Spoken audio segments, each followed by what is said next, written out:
everyone, and welcome to Checkpoint Chat, episode 21. We've gained our independence from whoever owns this podcast, I guess. The state. The state. Whatever that means. We're leaving now. I had the strangest dream probably just before you arrived, because I kept falling in and out of sleep just before you arrived. And I had this dream where I was listening to the podcast, and firstly we had different intro music, and secondly we had a ad at the front of the episode that you you read like an ad script, but I have no idea what the ad was for, because it's for you cook. Yeah, it's for you cook or something, but I don't know. You sounded pretty confused by the fact that you were reading an ad, even though it was like a recorded episode. This episode brought to you by. Whoa, we have a sponsor. Yeah, whoa, yeah. What is this? It was literally like that, like, whoa, oh shit, okay, yeah, we have a sponsor. That'll happen. Yeah, one day. One day, 5-star. maybe. Shout out to Cadbury. We're still waiting for that email. Oh yeah, I mean, I was meant to email them actually. I totally forgot. My bad. Please do. It's been a rough couple of weeks, but it's been a busy week because things happened in Germany, like Gamescom happened. All of the things happened in Germany. All of the things happened. I played so much Hollow Knight. It was disgusting how much Hollow Knight I played this week. I can't wait to talk more about Hollow Knight. It was interesting. We'll it was cool because I'd get somewhere and I'd message you and we'd just chat about Hollow Knight like the whole night for like every day of this week. Like every single day of this week. It was like, hey, where are you in Hollow Knight? Oh, I'm here. What are you doing? Oh, I'm doing this. And it's a good game. I still like that after last week when I mentioned that B... Oh my gosh! You were just like, wait, I've never been there. Like, I've never been there. Huh? Yeah, well, it just shows that game is like it can be played in different ways, that's just an area that I never stumbled upon at all. And you didn't need to anyway. No, you say, hey, did you beat this boss? I was like, no. What is it? And then I went out and I found that area, and there's this whole complete separate area. It's just amazing. I don't know. That game's got so much packed into it, and So I played a ton of that. But I think this week, considering Matty and I just played more Hollow Knight, we don't want to speak for Hollow Knight another hour. It for like half an hour. Although I want to speak a little bit about like the ending and stuff like, well, not specifically the ending, but just how good some of the fights are near the end. But mainly this episode, we are planning to focus on some Gamescom news because there's a lot of stuff that happened in Gamescom. I feel like this was the busiest Gamescom in a while in terms of just like raw news that came out of the show. So yeah, there's lots to cover there on that front. So yeah, if you haven't been keeping up with anything during the week, this is the best time to get caught up. Yeah, it will be like an E3 catch-up, except I wasn't really there. So I'm really sad, because when did we go to Cologne last? 2015 and 2016. Well, the last E3 I went to was 2016, so it was the year before. So 2015, Yeah, because that was the same year as my first E3. Yeah, what a year. Oh, E3 man, yeah, you Gamescom. did both of them. Yeah. Lucky shit. I did Gamescom, E3. Jeez, Gamescom is so cool. I think, I did Gamescom and BlizzCon that year. Oh, yeah, you still did BlizzCon. Yeah. Shit. One day. Maybe one day. They have to send you. Yeah, one day. I'm not the biggest Blizzard fan out in the world, but I'd love to go to that conference. It'll make you a Blizzard fan. Yeah, is it? You'll feel the love and you'll just convert. I just want to buy tons of Overwatch merch. Oh my gosh. The thing is, when I went on those trips, I was working part-time. So I didn't really have a lot of money to splurge, but I still splurged. Now imagine me going with a full-time job, having money saved away. Oh my gosh, I would Rest bankrupt in peace, myself. wallet. Yeah, goodbye wallet. Although you and I have this thing of sending each other stuff we know the other person would really like or would consider buying. Well, so. I'd say it's a more 90-10 split of me sending you shit. I mean, last night you finished Hollow Knight. You're like, yeah, what a game. Hey, have you seen there's a Hollow Knight plushie? And I was like, I know. Why are you doing Hollow Knight this? plushie and a plushie of this little worm collectibles. And it makes it sound. Does it make a noise? Yeah, it's got a sound box. I need that. I'm going to go order one. Yeah, dude, those grubs are so cool. And on the Team Cherry website, there used to be a figurine of Hollow Knight, like a proper one, but it's sold out. And it's also $240. They need to make a Hollow Knight amiibo. Yes, they should put Hollow Knight in Smash Bros. Fuck Waluigi. That'd be so put Hollow good. Knight in Smash I never even Bros. thought about that. I mean, Hollow Knight is a playable character. Can you believe even Shovel Knight isn't in Smash Bros? Yeah. He's only an assist trophy. I'm an assist trophy. Okay, It's crazy. At least the Hollow Knight assist trophy. Yeah. If Reggie's listening. But Shovel Knight at least has an amiibo. Yeah. I want a Hollow Knight amiibo. I remember be the that. time when I used to think that Shovel Knight and Hollow Knight were connected. Because they came Man, out like similar times. Same thing with me. It's like I'm playing Shovel Knight. Why would I buy like the Hollow Knight DLC? What is it? Yeah, It's exactly. actually, and then you no, look, it's an entirely different game. and it's funny because I remember watching. I don't know. I must have watched reviews or just video gameplay. I'm like, oh, it's a different game. And then I just never paid attention to Hollow Knight ever again until this year. And I mean, I don't regret it. I got to play it on Switch, which was really cool. But I was like, why did I not pick up that game? It screams, like, play me. This is a game you'll love. It came onto my radar when I started at 24-bit Games last year because a lot of people there that I work with were talking about it, especially near the end of the year. And I told Jeff, I'm like, hey, we probably need to play this game for Game of the Year consideration. So he played it and he enjoyed it. But then I knew that they were making the Switch version. And at that time, they were like, it's coming out in early 2018. Oh, yeah. So I was like, well, I'll probably just wait. Yeah, and then it took way longer than that, but fuck. It was worth the wait. So was it worth the not? wait. Also, so just briefly on Hollow Knight, I finished it last year. Last year? Yes, last night. Really, really, really good ending. The lore in that game is a tad confusing because they speak in like riddles and stuff like that. It reminds me again very much of Dark Souls, and Bloodborne. If you want the whole story, you kind of need to do some of the legwork and read up on it afterwards. And when I did, it was actually really fascinating how much I kind of understood but didn't really understand about the background that's never really explained. But the last fight, I won't say who it's against. It's like, it feels really tragic. It's very tragic. Yeah, like the third phase of that boss, you just like, am I actually meant to be fighting this person? Like, and the music changes. It becomes very somber. Yeah. Like, okay. Like, what's going on here? And then when you read up on why he's there and, stuff like that, you realize that, you're fighting someone who isn't actually bad. Yeah. Like, they just weren't the perfect person for the role. Yeah. It's really good. Like the way that fight works is just really, really interesting. And I felt super sad at the end. Yeah, at the end I mean, you got the first ending. Which, There's 3 endings. And like, I won't say anything more of the other endings, but when you finish a game, it's just so sad. It's like, wow, okay. It's one of those games where you finish it and you summed it up so perfectly. It's like, I finished Hollow Knight. I feel so empty now. Yeah, I'd really like, there's few games where I've played, I think the last one that really made me feel like that was like Zelda. Like, when you're done, you feel happy, but you're like, shit, what now? What else? Yeah, what else is there? You just feel this like post-depression of finishing it. Hollow Knight was just so good. Got so much to do. Yeah, I've got really 3 cool. DLCs to play, which are all there. I'm still exploring a bit of the map. Like, I found like two abilities yesterday that I didn't even finish the game What with. is the other? You got the Shadow Dash. The shadow cloak, and then I found the 3rd nail master. So okay. I got the cyclone spin.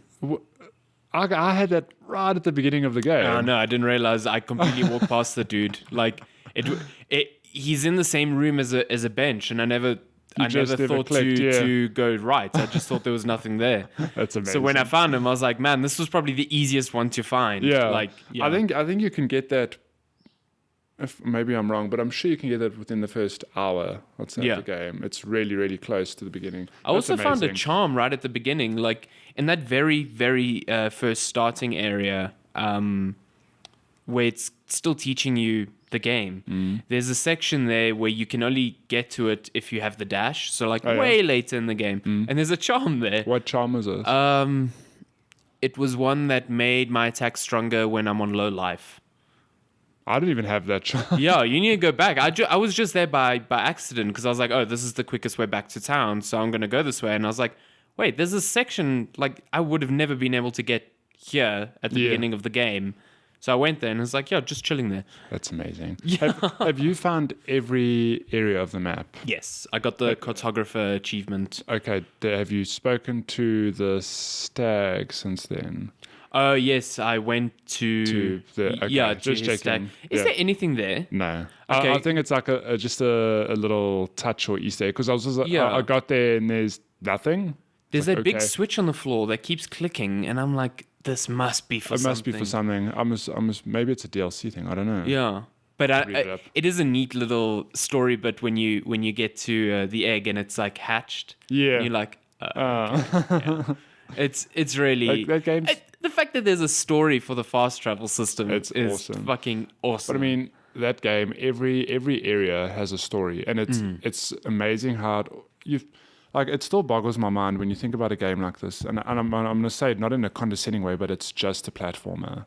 Okay, maybe that is a bit condescending, but it's just a platformer. But then it's not really. There's this massive story underneath it, and every area has its own little piece of lore, and it all stitches to the overall narrative, but vaguely. Like, I had the same thing where I kind of you do realize it's a fallen kingdom, something's not right, there's a plague, or there's something like infecting it, and then you're trying to piece together. But I read up after, I was like, holy shit, this game's way deeper. Yeah, it's got some hectic themes and very interesting ones at that. But yeah, it's all told very vaguely, and you can piece it together. Like, I'm not saying it's impossible, but the lore is very vague, put it that way, left up to interpretation. Yeah, but it's really, really good. Have you done the Path of Pain?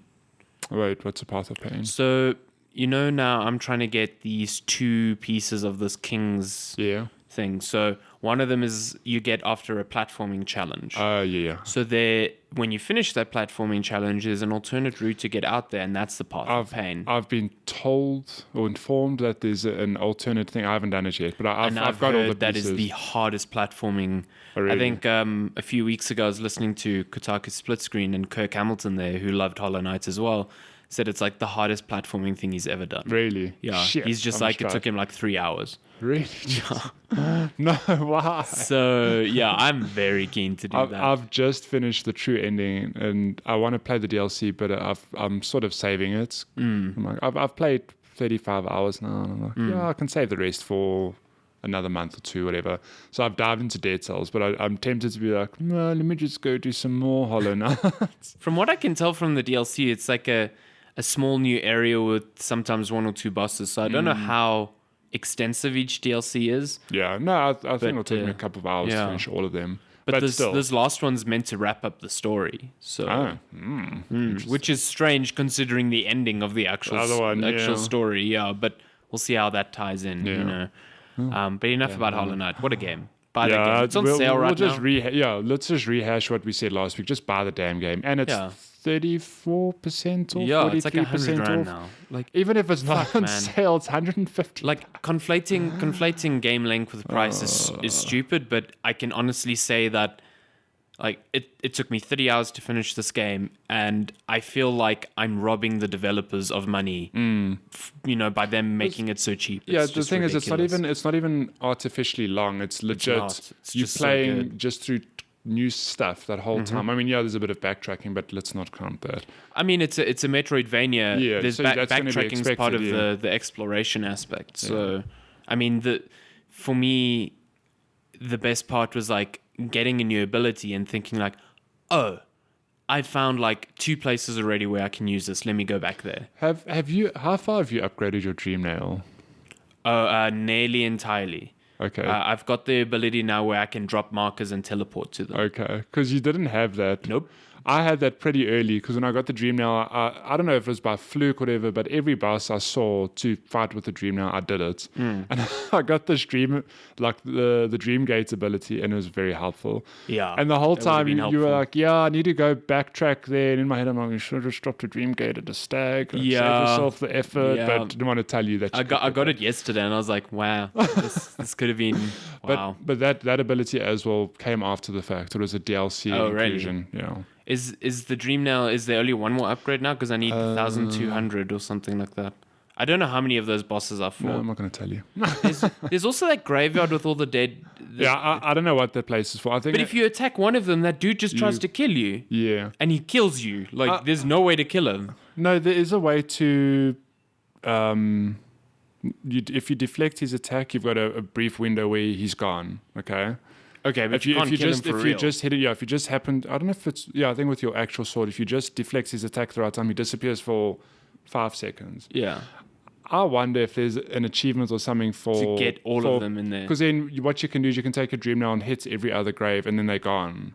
So I wonder if there's something for getting all of them. And there's a lot in there. And there's a ton in there. Yeah. And they all give you little bits of It gives you lore, one. I guess, or Gives you something. one. Oh, no, sorry, not Dream. I mean, when you talk to all of them, they all have something. Oh, yeah, different no, to say. I've listened to all of them, which is Yeah. interesting. But after a while, I was just like, well, they're giving me one piece of dream. Like, I'm I not actually going want to to read bother up with on this.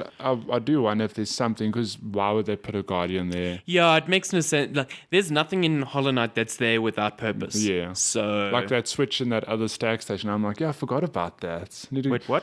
No, you said there's in the stags, the last area. Yeah. You said there's Oh, a switch yeah, there. yeah. I'm like, There's no, I forgot something about there. that. What is it? Yeah, I don't actually know. Because it's just weird. Like, why is that not a regular floor? Why is it this clicking part of the floor? Yeah. And I tried all sorts of things. Like, I tried to use my downward spell to maybe trigger something. Like, it seemed to not connect to anything. I was just like, why? Why is it here? Why? It doesn't make sense. Yeah. Yeah, maybe I'll hold out on Dead Souls and go play some more Hollow Knight. But this reminds me of like the things in Bloodborne when I was playing. It's like nothing there is placed without purpose, and everything is so well thought out. Like, Bloodborne has its maps folding on each other, and Hollow Knight does the exact same thing. Like, you'll fall out of an area and be like, oh fuck, I'm here now. Yeah. So it's so good. good. I can't believe 2 people designed this game. It's fucking crazy. So they designed it, but do they not have a big team now helping them with all the other stuff? They had a team, like a big team. So this was something I realized as well. When you think of a game like Semblance, locally developed game by Ben and Shakir, my good friends.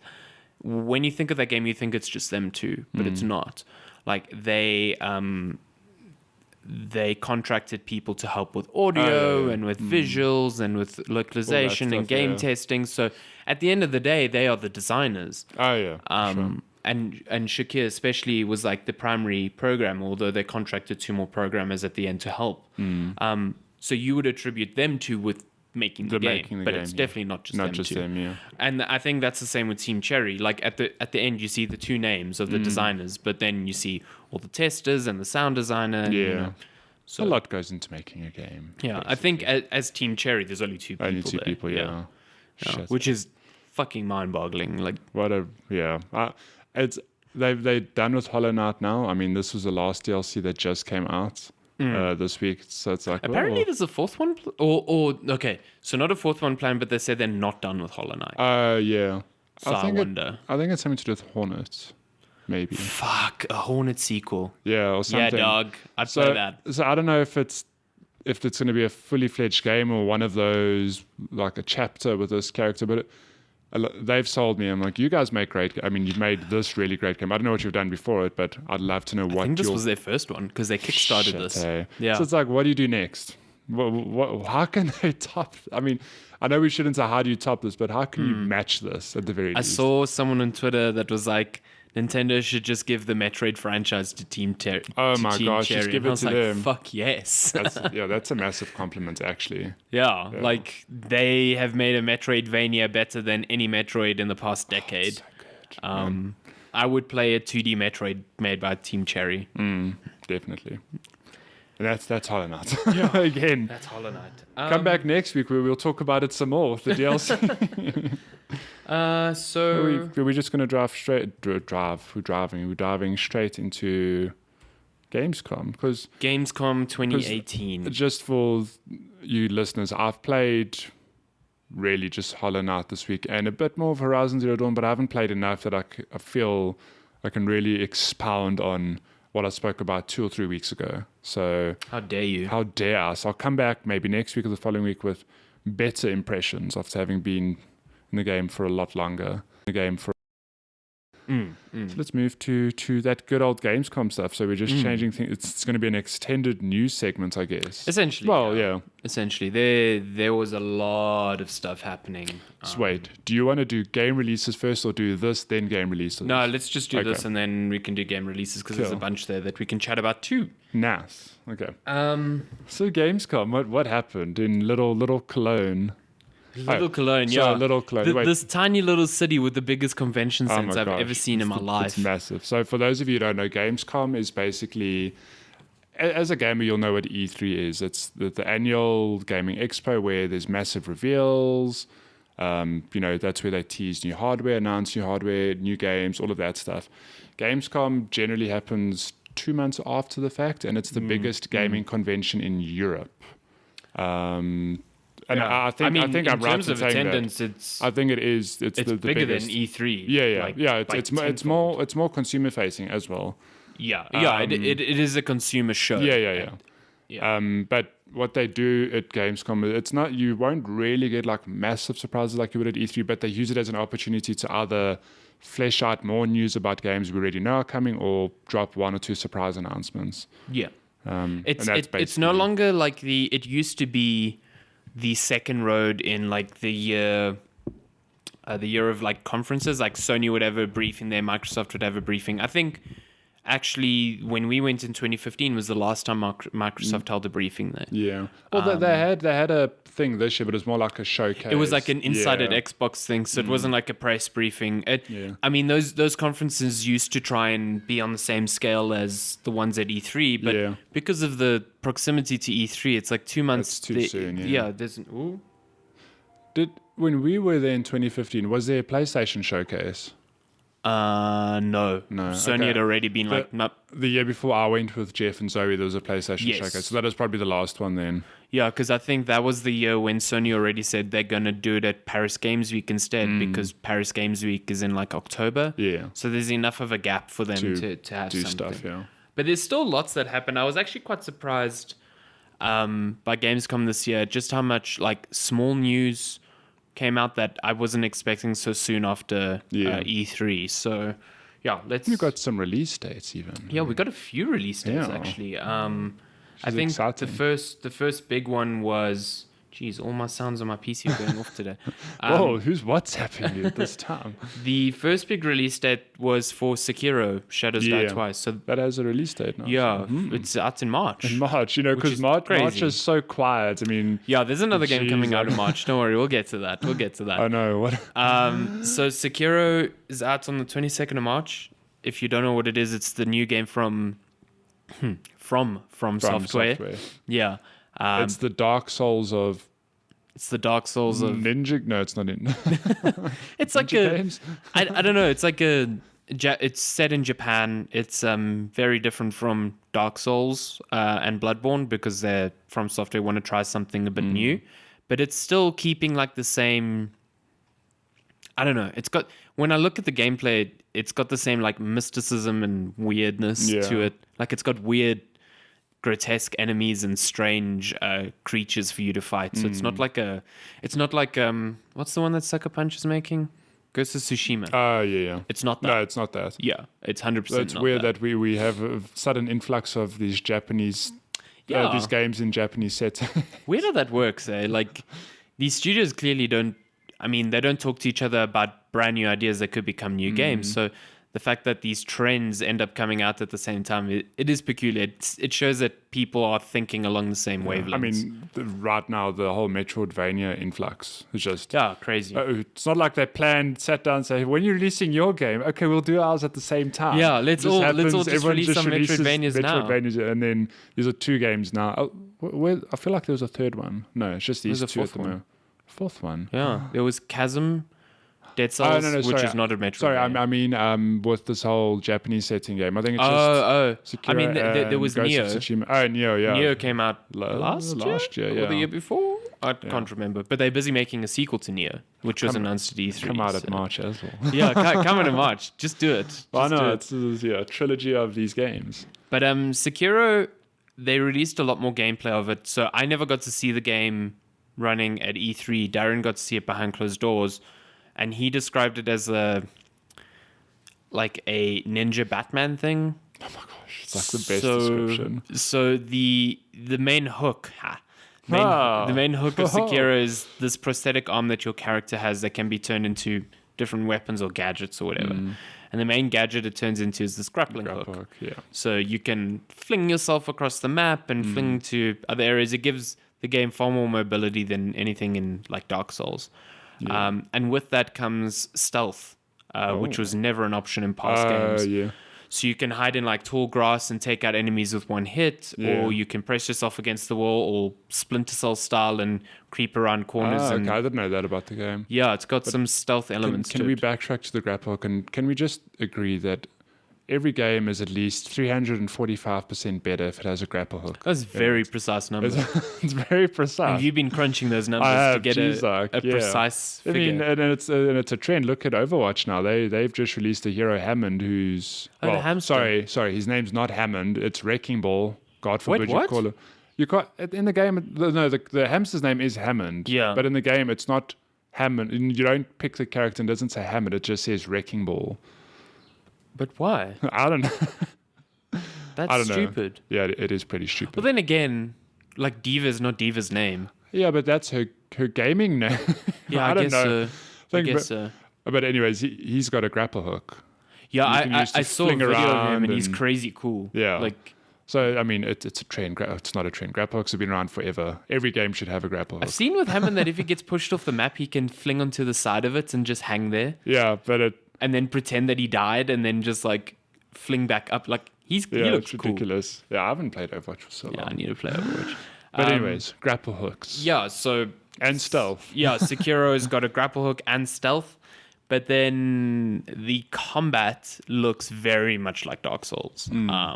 It's like the slow burn combat where you're deflecting enemy attacks a lot and using like a little dash ability to constantly move around. The swordplay looks super cool because it's just like, it just looks like a real samurai fight. They're not, the enemies aren't just taking hits and like flinching it off as, a health bar goes down. They're actually clashing swords and deflecting each other's attacks, and it just looks really good. That's cool. Yeah, it looks really, really good. I'm very excited to play that game because I love From Software stuff. And I just like the increased speed that Sekiro is showing off. I know it's not a big issue or big deal, but I still forget that game's like, it's not an exclusive for PlayStation. Yeah, it's not. Just because, Bloodborne was. So I just assume, and it's like, actually, no, it's available on everything. Like, It's also so weird that Activision's publishing it. It's just like strange. But yeah, out on the 22nd of March. That's way earlier than I thought it would be. I think I know what other game you said. What other game you're alluding to? What do you think it is? March? Is it Metro? No. When's Metro coming? Metro is 22nd of Feb. Oh, okay, it's even earlier. Yeah, it's even earlier. So whatever. The other March game. Sorry, was that announced? That was announced. Did we always have a release date? That was announced Metro? at E3, okay. yeah. But they did talk more about Metro. They showed off a bit more. So yeah, let's talk about that. They showed off a bit more footage. They showed off a trailer which was packed full of gameplay. Artyom. And Artyom. They showed off like a foresty area. I don't know. They keep showing Artyom with this like crossbow weapon, and it just looks fucking badass. Like, the way that you use it in stealth and the way it just pegs enemies just looks hectic. On that note, in other statistics, games that have crossbows are at least 225% better. Yeah. I mean, I can we confirm went through that that. trend. Remember that there was that year where it was like Crisis 3 Everything and was crossbows. Tomb Raider. I think was Yeah. the same year. Everyone had Bows and arrows. A bow. I mean, Yeah. Yeah, so it's a fact. So Metro's got it. It's going to be 225% more fun than previous Metros. You've played the previous Metros, correct? I played the first one about 2033. Okay. About halfway, and I really enjoyed it. I don't know why I never finished it. Game's hard. Yeah, I just never finished it. I enjoyed it though. So you never played the sequel, Last never Light? played the sequel. So the one thing that's interesting me from this is that the weapons look more like weapons, whereas in the previous games they were.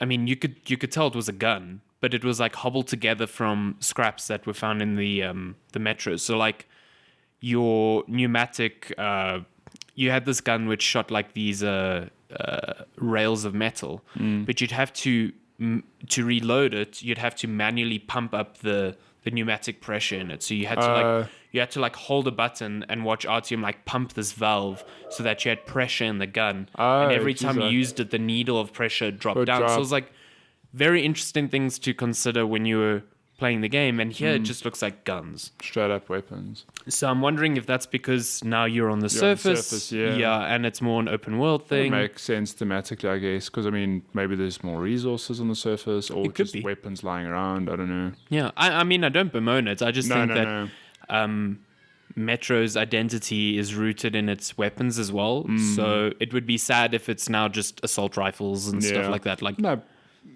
maybe we'll get.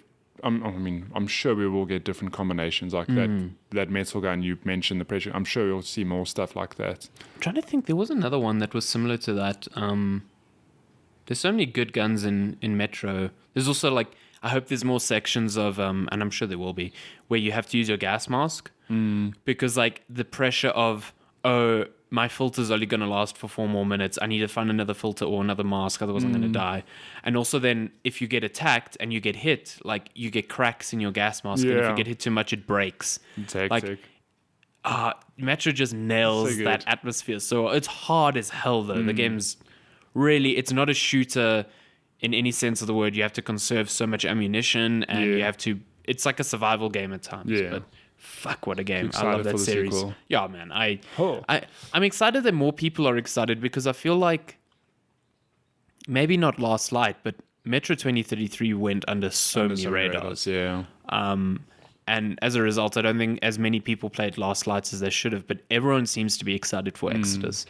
And I just hope it means people go back and play. I mean, they've remastered the first 2 games on both consoles. So, and Last Lights is super good. Super good. So people should play those games. Just They're play really good. Metro. But that's out on the 22nd of February. You must play list with Hollow Knights.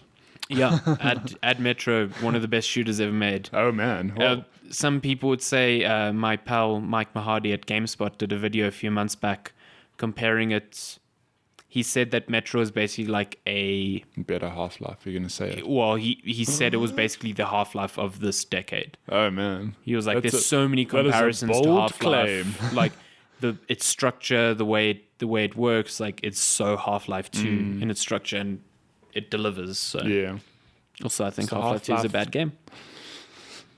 Controversial minute is over. Don't like Tetris, don't like Half-Life 2. I should just rebrand us as the number. You know how much hate, like we can get away with the number 1 Tetris hating podcast, but if you say the number 1 Half-Life 2 hating podcast. I mean, I don't hate it, I just don't think it's that good. No, but you know how I can spin you into Of course you can, yeah, you just misquote me, so. That's great, this is how journalism works, you just misquote people, I mean, come on. Alternative facts. I'm going to go tweet this, I hate Half-Life, caption Barbosa, and then everyone's going to retweet. You and my friend Brandon at work will get along. He always misquotes me when he's tweeting shit about me. I know, it's the best. Yeah. So wait, what is the other game coming out in March then? If I derailed Devil May Cry 5. Oh, is that in March? Fuck Shit, yeah. that's really close. Got announced for the beginning of March. I think it's March 5th, if I'm not mistaken. And they showed off a bunch of gameplay. Yeah. Oh, excited. My God, this game looks crazy. Like, what the fuck is going on in this game? I don't know. Half the time. Like, so have you ever played a Devil May Cry? No. None. Okay, I don't bemoan you for that because, like, not everyone has. Like, put it that way. Nah, but as someone who enjoyed Bayonetta, and I suppose, can I compare it? I know it's not like the original God of Wars, but it's similar in that it's character action. Well, the driven, original blah, God blah, of blah. Wars were designed to be character action based off of the success of Devil May Cry. Yeah, So I like those games. I'm pretty sure I'd enjoy Devil May Cry. Devil May, you enjoy Bayonetta, you'll Yeah, enjoy Devil May I Cry, enjoy Devil like May Cry. 100%. My first Devil May Cry was 4, and I fucking adored it. It was so good. And then I played a bit of 3, which is considered the best. And then I played the Ninja Theory spin-off reboot thing, DMC. Yeah. Which Then the one that everyone hated because it wasn't Dante, but it was so like an I thought alternate- it was really good. Yeah. I really enjoyed it. So, but Devil May Cry 5 pretends that game never happened and just is like a complete sequel to Devil May Cry 4. So you're still playing as Nero, who was the protagonist introduced in 4, who has this like...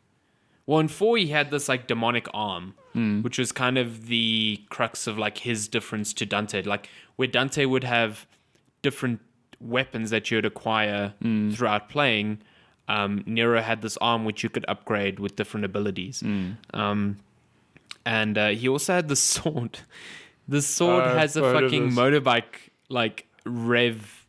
So you basically rev the sword. It's got like a motorbike brake on it and whatever, but the whole idea was that as you were pulling off combos, you were pressing R2 to rev to the sword a build bit, and it would build up this like breaker meter, and it would augment your attacks with more damage and stuff. It was complex, That's cool. but it was really, really cool.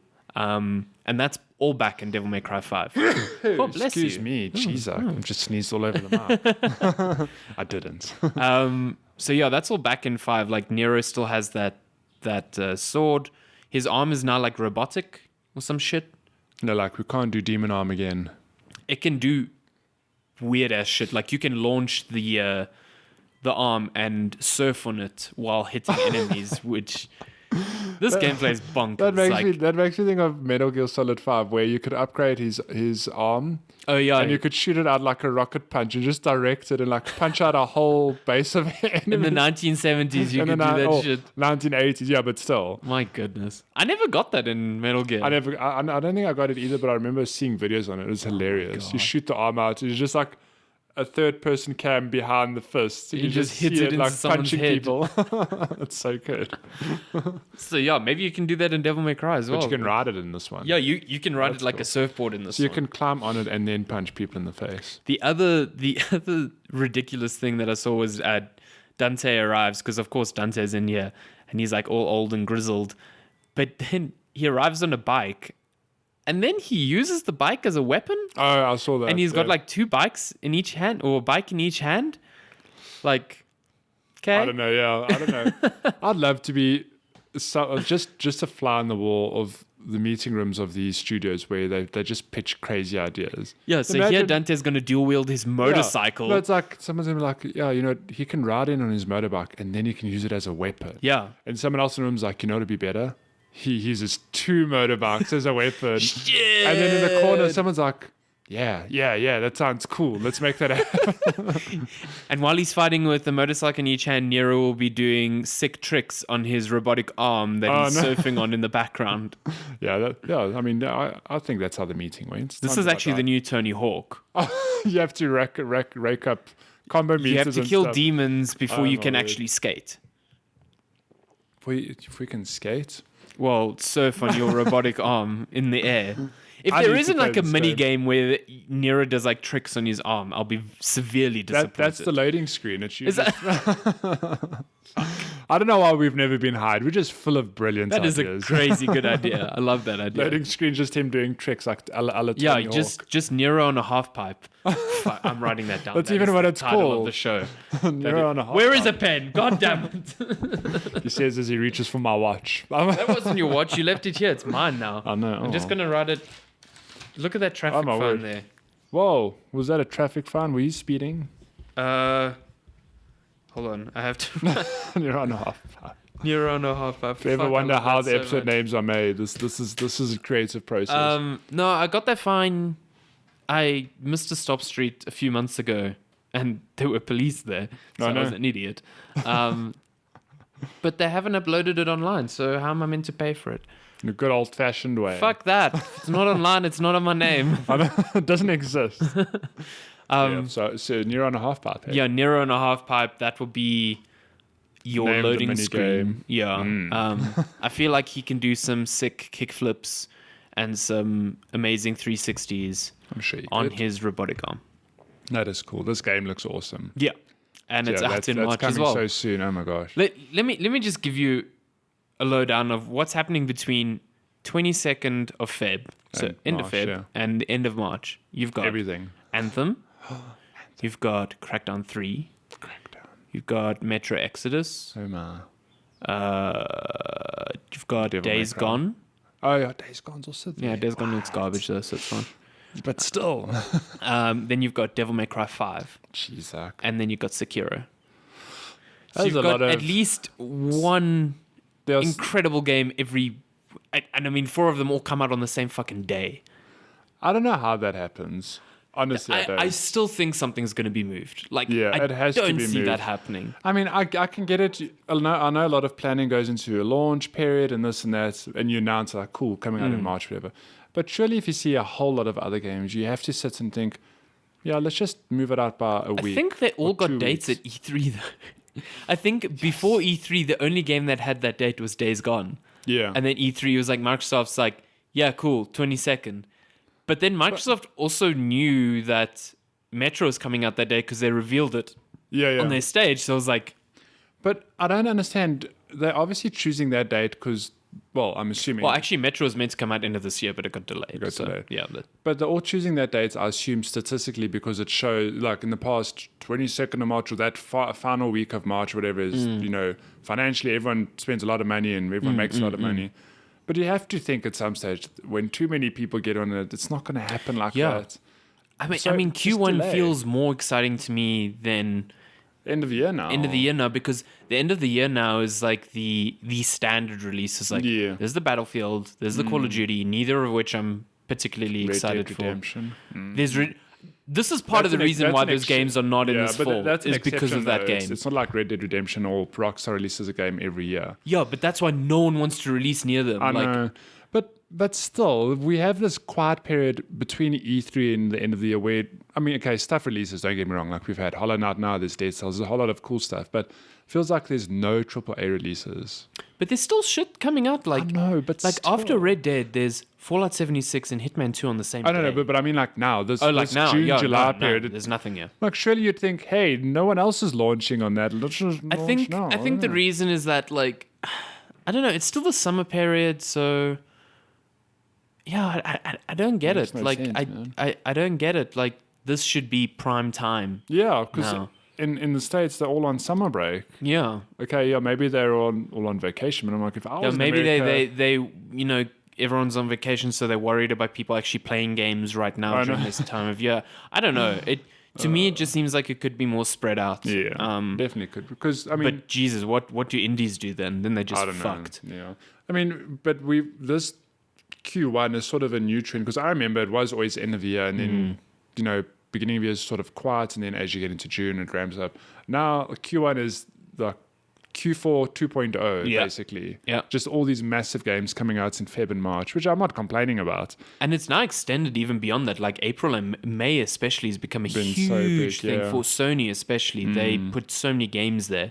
Yeah. So I know that March is a big one because like especially for third-party publishers, that's their Oh, end the of fiscal year. yeah, okay. So that's why I think Sekiro is coming out then. Yeah. Because Activision wants it out before their next fiscal year. Yeah. And why Anthem is out before then.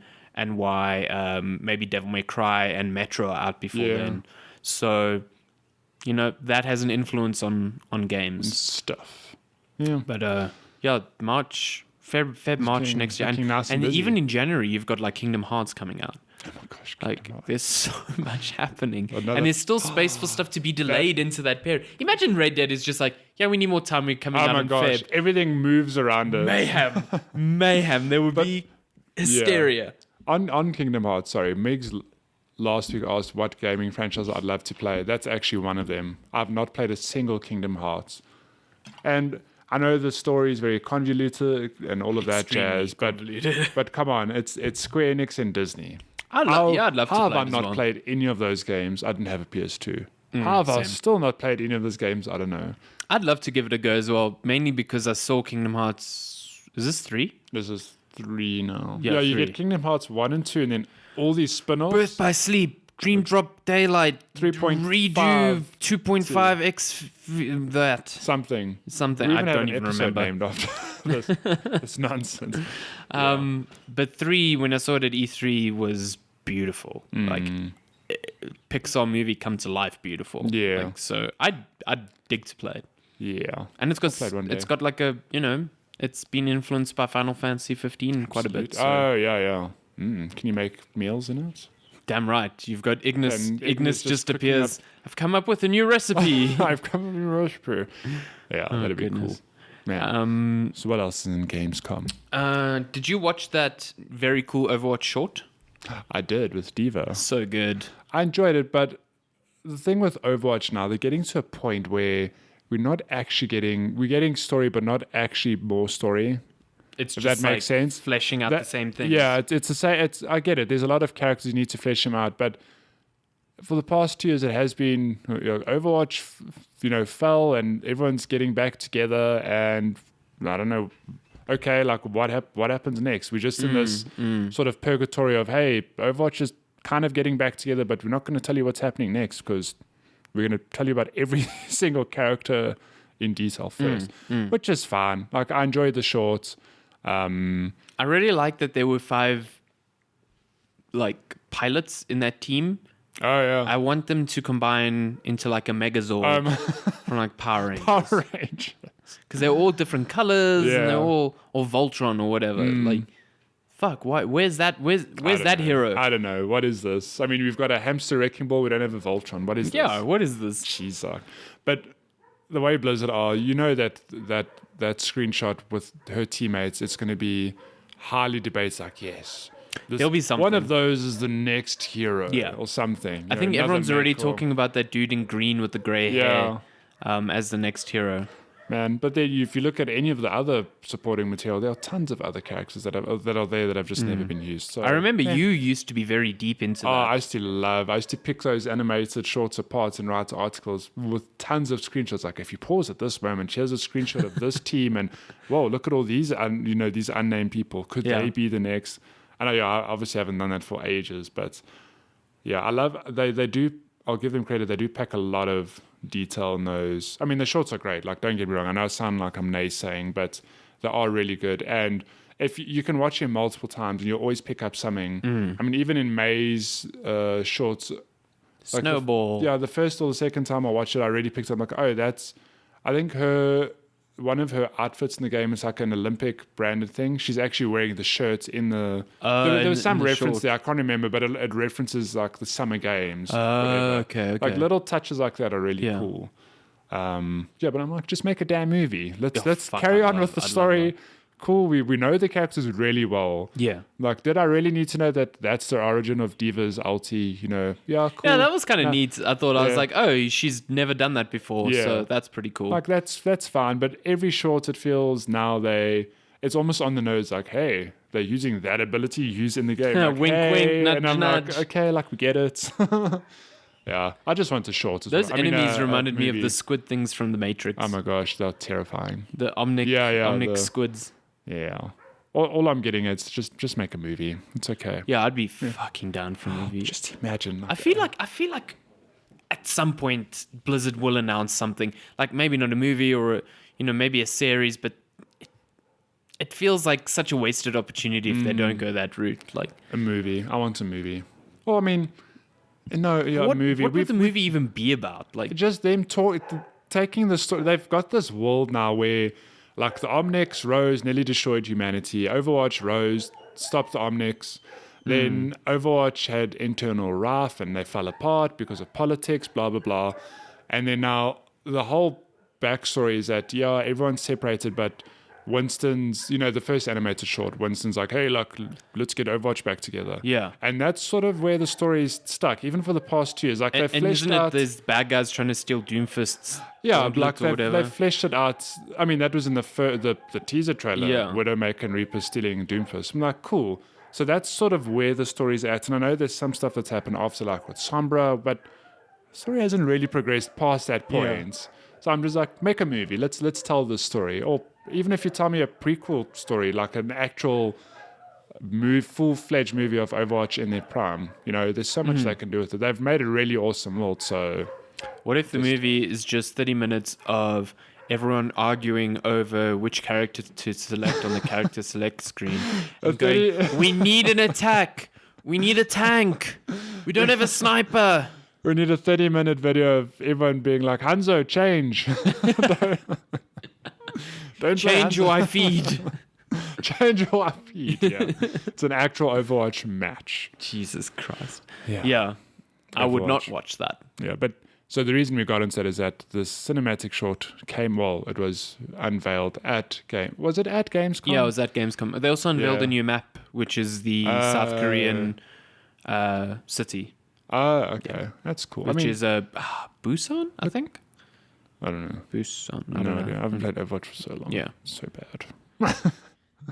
Anyway. What else came out from Gamescom? So, Hitman is coming out in November. Hitman 2. the whole season 2. Yeah, so they're not doing the episodic thing this time, which I thought the episodic thing worked really nicely last I think time. it worked with the game, actually. Yeah, because they could you put new content into the map each week. It was like a living, breathing game, which is neat. But anyway, second season is not working like that. But as part of DLC for the second season, they are basically putting in all the content from the first game into the So all the maps and all the assassinations will be in the second getting game, remastered. Like, the game's not even that old.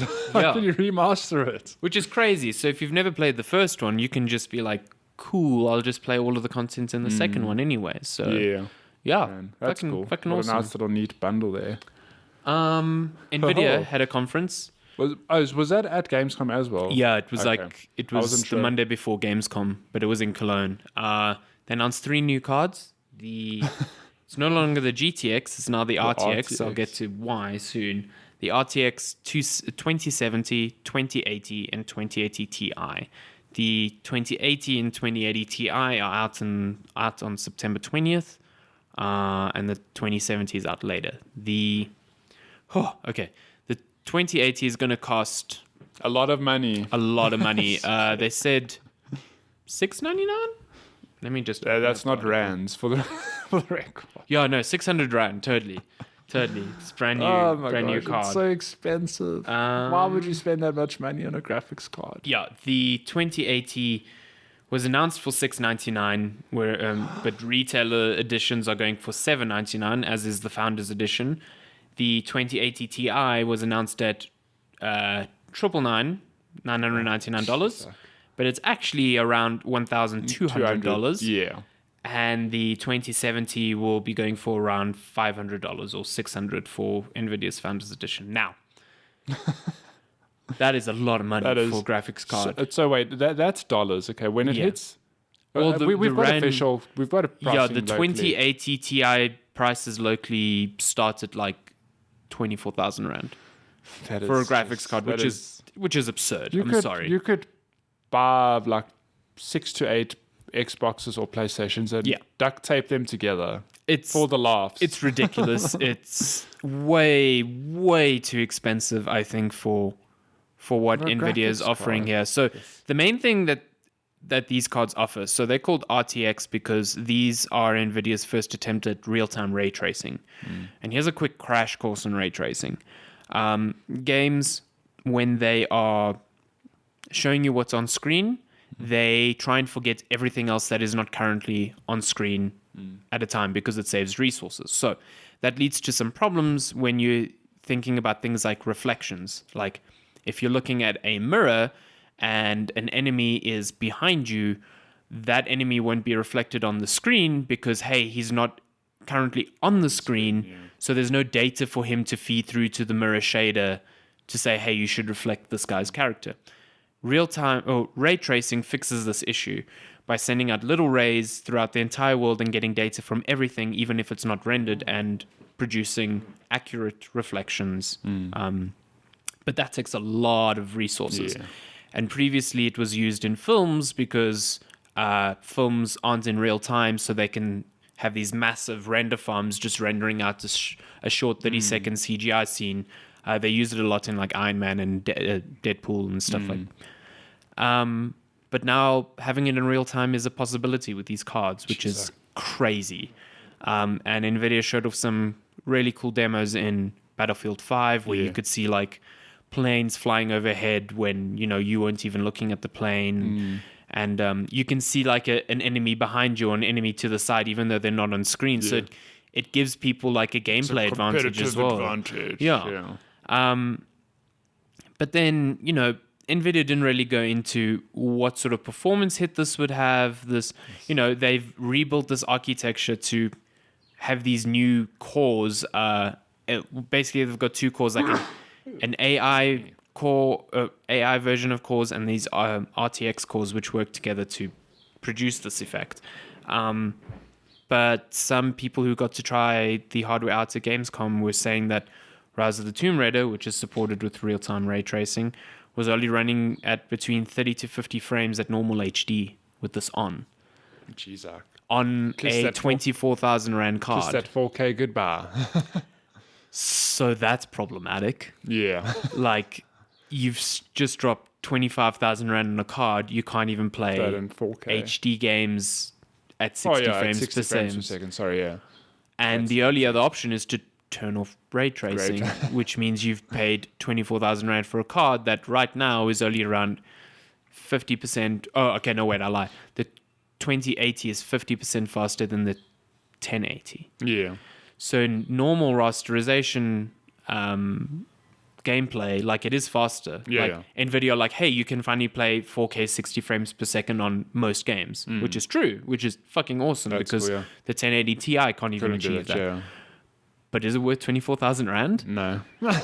This is where I wait and I'm like, okay, let all the overclockers and enthusiasts buy it, and then next year the tech's a bit cheaper, and then next year, and then I wait 5 years, and then I get ray tracing in my graphics card. The interesting thing is that Nvidia priced these to a point where their current 10 series isn't really affected by it. So everyone was hoping that, new cards, this means... down the prices, This doesn't seem like the case because the 2070 is around the same price as a 1080 Ti.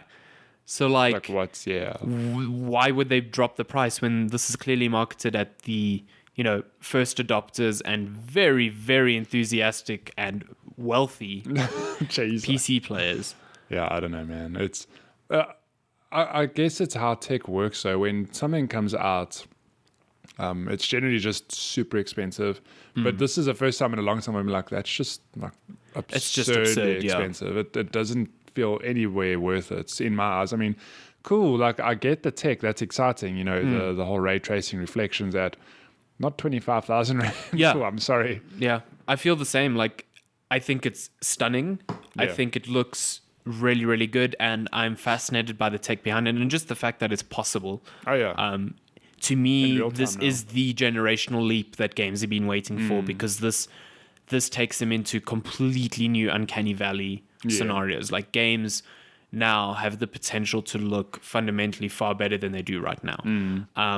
But it's brand new, so it's expensive.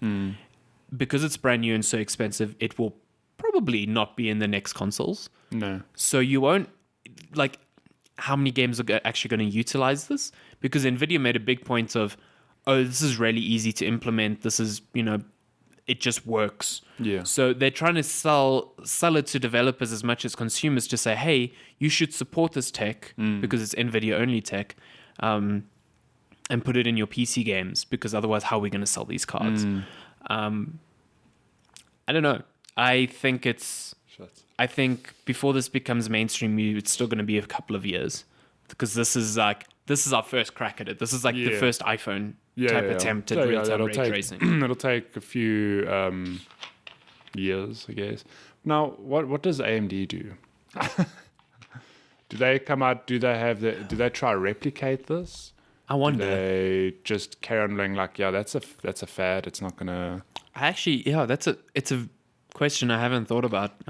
This makes me think of when Nvidia pushed physics. Like it was all the rage. Like, oh my god, like look at Lara Croft's hair.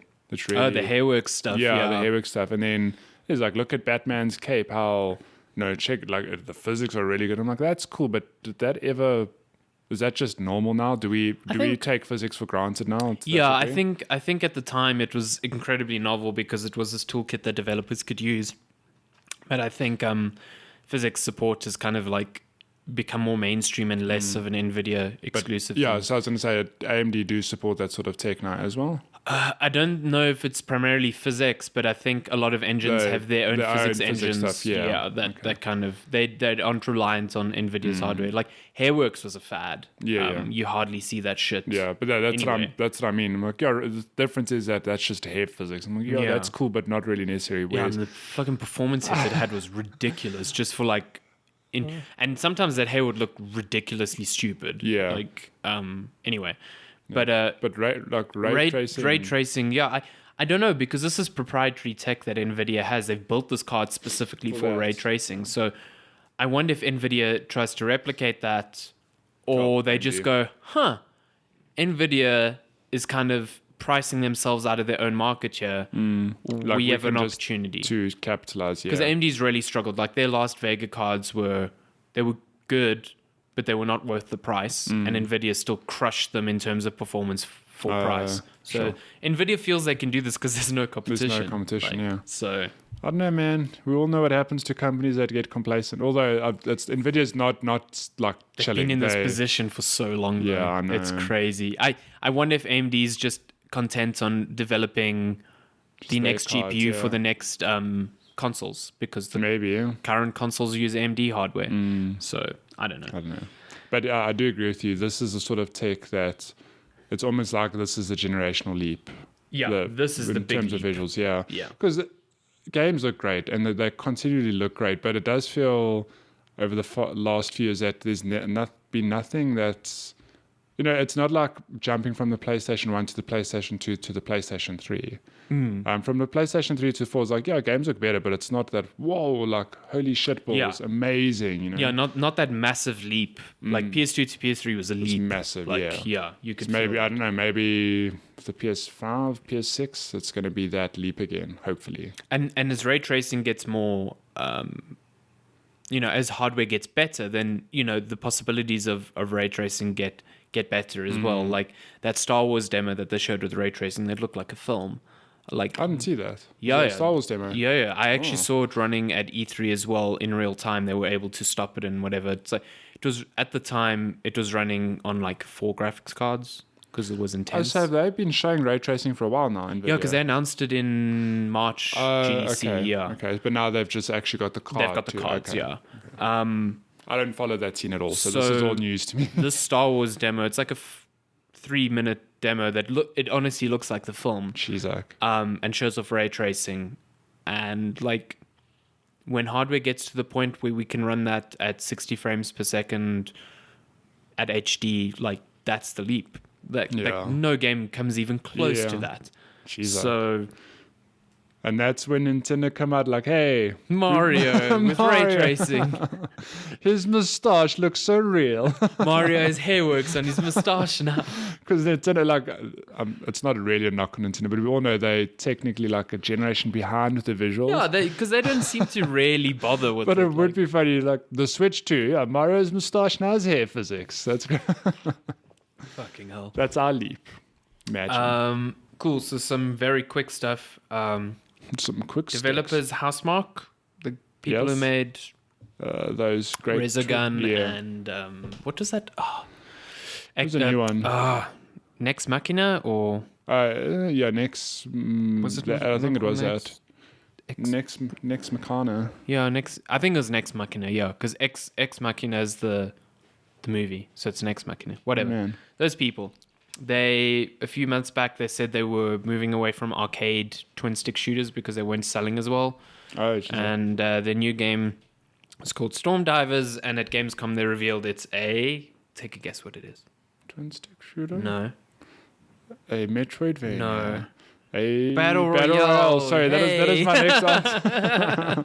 That is my next answer. I nearly said MOBA. Did I say MOBA? No, you didn't. Who plays MOBAs anymore? God. Yeah, it's a battle royale where you've got like superpowers and there's a tornado. I don't know. Closing in on. It's like the most uninteresting house mark game I've ever seen. Oh, man. Yeah. So that's happening. Wow. What else? So I just want to point out we're already an hour in. We've got to fly. Okay. Bloodstained Ritual of the Night got delayed to 2019. No Vita version. Yeah, the Vita version got cancelled because Sony's ending like Vita support in February. Yeah. Sony's just taking a pillow and like holding it over Vita. Like, Yeah, just let it happen. Just let it happen. Just die, Vita. Go away. Which is weird because Vita means life. Vita's so good. It's like, Oh, it actually means laugh. yeah. And Sony's like, nope. Until Sony just snuffs it out. PlayStation 5 is the Vita 2, Oh, technically. dear God. Ubisoft confirmed that there won't be an Assassin's Creed in 2019. No, why are they doing this? They said that Origins and Odyssey, which is out this year, were started at the exact same time. So that's why they were able to have one after the other. But they don't want to get into the same rut that they found themselves in a couple of years ago. Oh. So they're taking 2019 Sounds off. like they... Oh, wait, you said there's no... No, there's no Assassin's Creed. Oh, in sorry. 2019. I thought you said there will be one. I was like, No. why? No, like, we there know won't that be. that doesn't work, so don't do it. No, they're giving 2019 a Okay, skip, that's good. which leaves the door wide open for my something boy else. Sam Fisher to come back in Splinter Cell. Splinter Cell. Fucking make it happen, Interesting. Ubisoft. Jeez, That's all I want. I completely misunderstood. I thought you said Ubisoft said there will be an Assassin's Creed. I was like, oh my gosh. God of War's New Game Plus mode is out. So good. Sony played Santa it. Monica also talked about other concepts they had for the game. Apparently, the game was nearly set in Egypt. Have you read up any of the stuff on that? Briefly. Okay, we won't dive into it too deeply, but briefly, Cory Barlog just talks about how hard it was to sort of nail down where God of War was going. And I think when they showed off Norse and Egypt, it was like a 50-50 split of like which way really? did they go or something like that. Yeah. So there was just it was a big like up in the air. What are we going to do? And just to look back now, I'm like, well, they made the right choice. Yeah. And the game's really good. Imagine it had gone Egypt and then you had like Assassin's Creed Origins last year, this Yeah. sprawling action Oh my adventure gosh. game in Egypt. Then God of War, God and of you're just War fighting rocked off. mummies. Yeah, I man. think Norse It's to me feels like a far more natural fit. Yeah, no, but I think that's what they spoke about. I mean, I'm speaking about this like I've read the articles in detail, but I've also just had like a top level view of everything, and it is, what they decided just works. To me, it makes sense. fits, It's like yeah. the Greek pantheon of gods, then the Norse pantheon of gods. Like, yeah, there's a pantheon of gods for Egypt, but it just feels like thematically so different. Yeah. So, interesting. Game dev. 4 new screenshots for Cyberpunk 2077 came out. The bigger news is that CD Projekt Red said that the game is now in a state where they can play it from start to finish. So That's amazing. maybe end of next year we'll get to play Cyberpunk. Fucking They're so just going to stoked. polish the shit out of it now and add stuff to it. What else? I think that's mostly it. Let's move to Gamescom. Yeah, Gamescom was a ride packed. this year. Yeah, if you haven't read up anything on it, I mean, feel free to go do some additional reading because a lot did come out of Gamescom actually. Let's see. There's a small rumor that Bulletstorm might get a sequel, which I'm totally down for because I I'd be thought so happy. Bulletstorm was very cool. I thought it was awesome. It's not underrated, but it feels like it did. People played it and then developers. I thought its whole system of like you're killing things, but you have to make it stylish as well. I thought that was really clever. I think that's it. Twitch is having a Pokemon marathon. They're just streaming every episode of Pokemon ever. Oh shit! It's like the actual show. Go watch that shit. Oh boy! Also, the international is currently underway. I don't even know who's in the semis or. So, I've been watching. Have you Just been because watching? I've been working so much. Hang on. This is brought to you by the man who 5 minutes ago said, "Who even plays MOBAs anymore?" I love the international. I don't know what's happening in the games half the time, but I love the internationals. So, Oh, they did. Sorry to cut you off again. Yeah. They announced 2 new heroes last Full Dota? night. What? There were 2 new heroes I saw on Twitter this morning. Why did they not announce it during the All-Star match? That's weird. Okay. I don't know. They announced maybe you were fast asleep and dreaming about us reading. Yeah, reading commercials. ads. Yeah. What heroes did they announce? The one hero's name is called Mars. Mars? I could be Is it a butchering planet? so badly, I don't know. Okay, The one hero is let me actually find playable now already. Oh, They really? announced it and it's playable. Since when does... I know. And the next hero will be coming out in winter, so it's November, December, basically. I'll tell you. That's right crazy. Remember when Pit Lord was announced and it took more than a year? now. Yeah. So the first new hero's name is Grimstroke. Grimstroke, yeah. Grimstroke. Okay, Mars and Grimstroke. It is Mars. Hey, yeah. I'm Yeah. not speaking shit. So these are all new heroes now because It's they brand new, yeah. Yeah. Huh. Okay. I was watching the upper bracket final yesterday. It was OG and PSG LGD. They're owned by the football team now. Yeah. And it was crazy because they're the 2 best teams in the tournament. And when OG made it to the grand final. Oh, So- so there's a final tonight? Yes. So today's the lower bracket. Oh, Today's the lower bracket final and Yeah. then the grand final. so OG made it in the final, and who's in lower bracket final? So last night it was EG and Liquid Yeah. fighting. Liquid obviously reigning champs, and EG beat them 2-0. Oh, man. So now it's EG and LGD in the lower bracket final. Oh, jeez. Yeah. Oh, There's some fucking drama. So I didn't know about this. Yeah. And then I watched a 30-minute YouTube documentary on this. This is how into this shit I Oh, am. my gosh. So OG was formed by these 2 guys named No Tail and Fly. Oh, yeah. Yeah, who used to play for Team Secret. They used to also play for Fnatic, but they've always played together. Like Yeah. they are like brothers.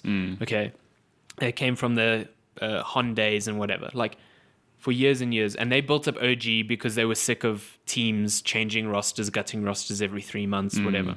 So they were playing whatever. Then earlier this year at one of the majors, Fly left the team like 9 hours before a major. And it meant that OG couldn't compete in the major anymore because they couldn't find a replacement. Holy shitballs. And like apparently No-Tail didn't take this shit like at all super Yeah. well because it was like Yeah. it's his best friend, his business partner, and just fucked the team completely. Yeah. And he left for Evil Geniuses. Oh, who? Fla. Yeah. Jesus. So now so OG and EG already played in the upper bracket today.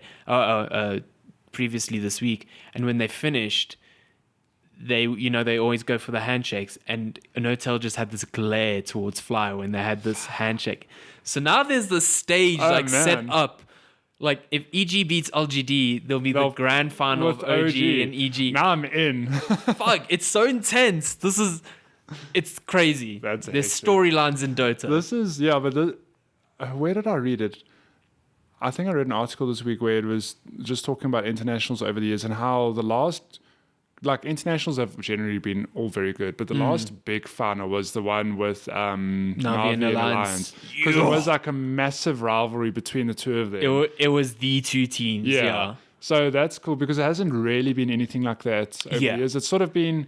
It's been like competitive bouts, but not like this personal. No, where you get to the finals, you're like, shit, this is a massive I still rivalry. remember that Navi Alliance. That is so I think good. it's the only time the grand finals have gone to a 5 games. Yeah. Still. Yeah, because over the years, the games have like sort of... It's been like 3-1, done. 3-1, or 3-0. I think last year was a whitewash, or the year before it was like 3-0. I think last year was 3-1. Yeah, okay. Liquid. I watched that one. Might have been Liquid the year was good. before. It was like 3-0. I was like, Yeah, it was like very it's a bit of a down. I remember watching Alliance and Navi. It was my second year varsity, and I was like, oh, I'm going to, watch this. It's a grand finals, whatever.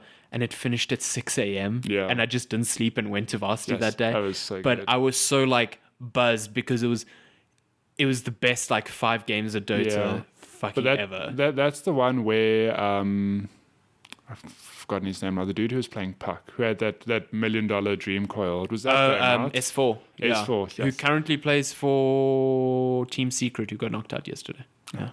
I always hoped Team Secret would like win. They did very well. Yeah, they did much better this year. They did very well. Who knocked them out yesterday? Was it EG or no? It was Liquid. Yeah, it was Liquid. So because Team Secret's led by Puppy, who Yeah. used to be Good old puppy. Captain of Navi, Navi, and yeah. the captain of Liquid is Kuroku, who used to be Oh, Navi he as used to well. be, yeah. And they're very good friends still. But Yeah.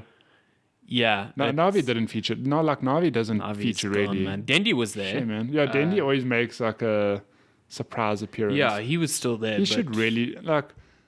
I mean, I Navi get- still as a team. I know, like, exists, and I get but- he's very like he's committed to them. Yeah. I'm like, shame, man. That guy's. I don't know how good he still is, but he really was. You know, it's like stupidly good. There's a reason everyone knows Yeah. Dendi. Like, shame, just join another team. Like, have a chance at winning the international. I think again. that I just think that time has passed. Like he's Yeah, waited he's a too bit long old that now, yeah. people are too good around him as well. He's no longer the No, yeah, you're powerhouse right. he used The to boat be. is sort of past now. yeah. But it was the thing of like everyone else moved on and he just stayed, and then they just never were the same. We'll always have that year where he just pulled off fountain hooks. Yeah. every Oh my time. gosh, Yeah, so what a good.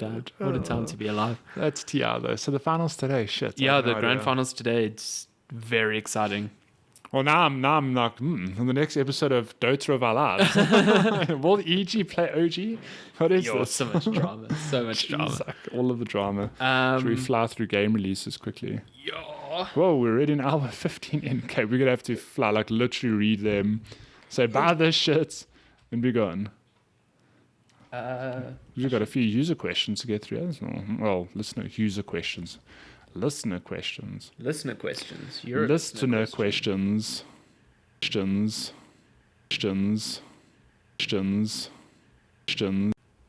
Let me just Okay, write let's this see. out. Gaming. As far as I remember, there's quite a bit coming out. Oh gosh. Oh lord. I think Guacamelee is out on Tuesday. I was thinking it is out this week. Yeah, and it got really good reviews. Did it? It's another Metroidvania I to know. get stuck into. Yes. Wow, so many. What is this? August. Just gonna rattle them off Okay. while I load up these their questions. So we've got on the 28th of August, we've got Yakuza Kiwami 2, which is the remake Another of the Yakuza. second Yakuza. Oh my gosh, all of the Yakuzas. Hot dog. A lot of people in reviews are saying this is better than Yakuza 6, which is the brand Oh new man, one. what the So, heck? If you're into Yakuza. What's the heck? Then we've got... Oh, Guacamelee was out this week. Never mind. Oh, yeah. Jesus. Why does this thing keep moving? Then we've got Strange Brigade on August 28th as well, which is like a Left 4 Dead-ish shooter. It doesn't look that good to me, but Strange Darren's pretty Brigade. excited about it. So, Strange Brigade. yeah. It sounds vaguely familiar.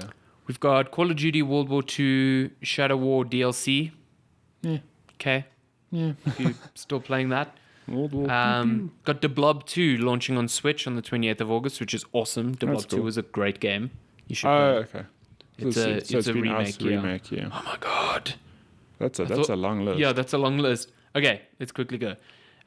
Middle Earth Shadow of War Definitive Edition out on the Wow. 28th of August. Jesus, everything on 28th of August.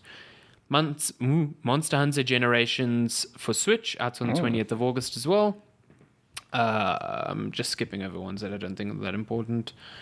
Donut County, August 28th as well. That's What the- a cool game. What's that? Is that the raccoon? Yo, one? the Yeah. remote control hole. That is awesome. I'm fucking down for that game. So keen. It's out on PC, PS4, and iOS. So What? It'll Yeah. come to Switch. One day. hopefully. The Walking Dead, the complete first season on Switch, 20th of August as well. Oh, yeah, so that was announced recently as Yeah, well. all the ones are coming to Switch. Oh my god, there's so much happening. Next Far Cry 5 DLC, also August 28th. There's a lot of August 28th. Yeah. Then we've got Pez 2019 on August 30th. Pez, the sweet dispenser. Oh god, Pez. Yeah. 2 Point Hospital, Oh, August hallelujah. 30th. That on I'm excited PC. for. I'm very keen for I that. might buy that. I'll see. That looks really fun. Really, really fun. Then a bunch of games I don't even know. Azure Reflections on Switch, August 30th. Don't know what that What the is. hell is that? If we had time, we would play the game we all love. Guess what it is? And look at Oh, this one I'm excited for. The Messenger on PC and Switch on August 30th. It's like a Ninja That's- Gaiden remake. Well, not a okay. remake, you know, like how Shovel Knight was an homage to that okay, era of so games. Like it's the sort of- Messenger's the same. Yeah. Oh, okay. It's I'm- not a looks good. game about being a postman. No? Man, I'd love that. the It's like messenger. riding down the street on a bike and throwing. throw out envelopes as ninja stars. Yeah, exactly. Like what was We that have to Ninja make this Sushi game. one that Ninja came out a Sushi? few years ago, or a few months ago? For Switch, wasn't it? Yeah. Yeah. That Sushi Striker. Sushi Striker, that's the Yeah. one, yeah. So like that, but for mail. Rearranged mail. We've got Divinity Original Sin 2 coming out on consoles. Definitive. Is that the definitive edition? No, it's just the console just the release. console Yeah, release, August 31st. But I think that is technically the Naruto to Boruto Shinobi Striker. Oh gosh. Who knows? Cool. That's nice. Project Rap. Oh no, that got cancelled. Why is that on here? I don't know. Frozen Synapse 2, also August apparently. So yeah. Is that it? Mm-hmm. You know that Spider-Man is just over a week away. I know. Fuck yeah. I'm so excited. Fuck Hang yeah. on, I need to multitask. excited. I need to timestamp this for starters, and then I need to actually load up the questions. Which we have as per usual now a lot of cool questions. So let me get to them. If you want to send us questions, you can tweet us at Checkpoint Chats on Twitter. Slide into our DMs there as well. You can also message us on our Facebook page, which is Checkpoint Chat. Facebook.com/Checkpoint Chat. And Give you us a can like. email us on checkpointchatpodcast@gmail.com. Oh man. Also, if you're listening to us on the Nexus, could you tell us? Because I'm confused. Like, there seems to be a lot of people listening to us, I'm not sure. and I'm not sure. I just want to know. I want to know in my heart if all this love is real. Yeah. So just drop us a message, say, hey, I found you via the Nexus and I'm listening to you on the Nexus, or I'll subscribe via the Nexus or something. I don't know. Just so we can know. Also, thanks for the Nexus Yeah, again thanks for for putting us up plugging there. us. Like, Yes. I love it. I wonder. Yeah. I wonder a few things about what's actually happening. So Yeah. I just want to know. So just let some brothers Holla at know. a brother. Okay, question number 1 from... Yes, that took long.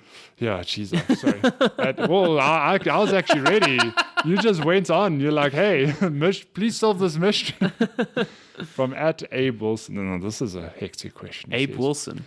Abe_Wilson, sorry. He says, Okay. what would be your guys' Switch starter pack? As 5 must-have game. Well, what 5 must games would you suggest? Must-have games. Yeah, what 5 must... Oh, geez, I can't read. Nope. 5 must-have games when buying a Switch. There we go. That's the question. Jesus. Well, number 1, Hollow Knight, without a doubt. Yeah, I think Hollow Knight is up. Hands down. Again, like, Hollow Knight's great, but you need to depend on the player. Like, Yeah, okay, I don't know. depends. If you're buying this for a kid, No, no ways. We say that, but as a kid, as an adult now, thinking about me being a kid, I still think about games like Contra, where I play that now as an adult, and it's so hard. But as a kid, I was like, yeah.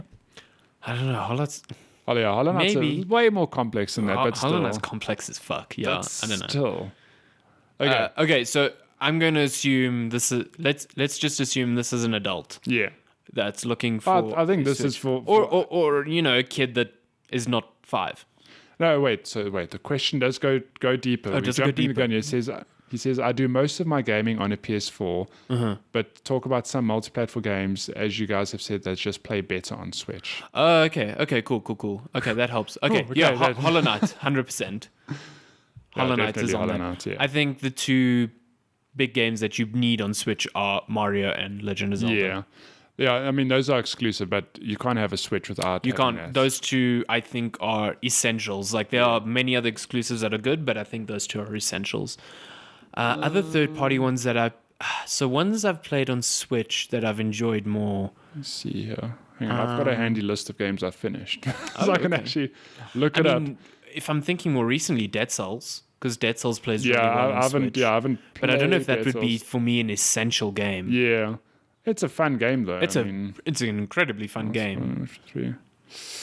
Shit, no, a Stardew Valley. I think I said that on Yeah. one of our earlier episodes. I think we spoke about something similar, like our 3 favorite Switch games, and Stardew Valley, I feel, is a game that anyone can play, from kids to adults.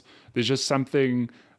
I I've spoken about this before, where I read up on the game. And it's like, it's a farming simulator where you can live in a town and grow crops and stuff. And you're like, yeah, that sounds pretty lame. But then you play it.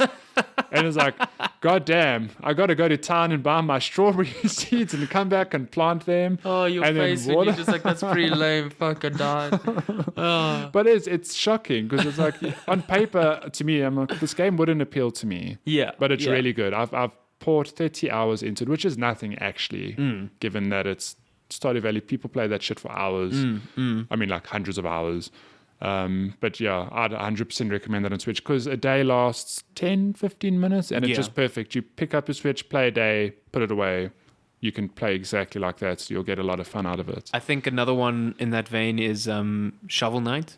Oh, that's in a game I played on my Switch as well. So you can get the whole treasure trove, which is the game with all the DLC, and it is just remarkable on Switch. Yeah. It's also just a great game. Yeah. But the game, so you know, like games. all the third-party games I play on Switch are like indie games to me that just scream like they would be better on a portable platform. Like I've got Doom on Switch. Yeah. That's not where I want to play Doom. No. Like if I'm playing Doom, but it's not you know, if I'm traveling and I'm fucking really craving Doom, then sure. It's also not the place where I'd play Skyrim, although you can, and apparently the port is really good. Really good. So, but you know, I'm looking at the Switch for like games like Hollow Knight or just Shovel Knight. bite-sized. I mean, bite-sized stuff. Like Dead Cells is super good because I can pick it up for half an hour. We say that, like, bite-sized gaming, but Hollow Knight, geez, I played that. Yeah, it's 30-hour average playtime. I played that for hours on end non-stop. It was definitely not bite-sized gaming. You just get lost in it. But I think that's the power of the Switch, though, and why we love it so much, is that portable gaming has always existed. But when you think about the PSP and the Vita, there's always been something different about those games where they, I don't want to say limited, but there's just a different vibe about them. Whereas this, the Switch is like just any game you can think of, wherever you want to play it. And that there's a big difference in that. And it's just, I think the only other game I'd recommend that isn't exclusive is Mario Kart. Yeah, Mario Kart. Just because it's fun and there's a good online community still for that. And like you can pick up and play with anyone. Yeah. Which is awesome. So list of 5. Oh gosh. Zelda, Mario Kart, Hollow Knight, Stardew Valley. Bam. Bonus, Shovel Knight. Throw that in. There we go. Cool. Solved. Okay, this is a curveball from Zoe, not really, at Moonstormer.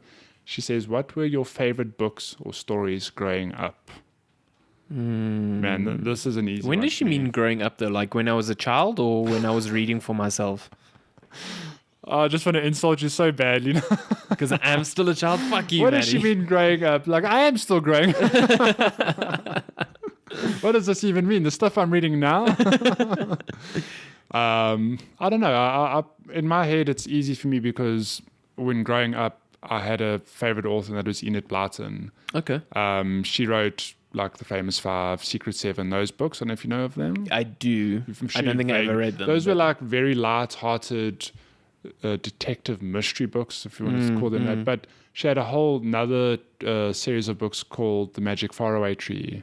Okay. I think it was a trilogy. It's a mouthful. Yeah, it's The Magic Faraway Tree, where the premise was something along the lines, I read these years ago, but I have a vague recalling of how the story was. It's about kids living out in like out in, not the forest, like near woods, whatever, and they found a tree where if you climb up it, there's a different land on top of it every day. But different characters live in the tree, and they would just pick them up on the way and go visit different lands. It would be like, I can't remember, but as an example, a land filled with sweets. Okay. And then the next day, there would be a different land, a land full of something else, whatever. But it was just really, really cool, and I read those books non-stop. Okay. As a teenager, the easy one for me is Harry Potter. It's funny because I had no interest in Harry Potter. I mean, I know everyone was reading it, but I never had any interest. But the first Harry Potter was actually a set book for me in grade 8. Oh, really? Yeah, which I thought was so weird. It's like, hey, Harry Potter's a set book. Is strange, I read that, and then I consumed 2, 3, and 4, and that's how many were You just out. Kirby-fied them. You just ate them. I hate them, and that's how many were out. There were only those 4. I had to wait for number 5 and number 6 and number 7, and Okay. I've read those as well. Look, even as an adult, countless times I've read them. Jeez, Yeah, way too many I'd times. probably also say Harry Potter. Like, that's the first thing that comes to mind when I think about books I've read that I've really enjoyed. I read a lot of Dan Brown books. Dan, Yeah. recently, Dan Brown's also really, really good.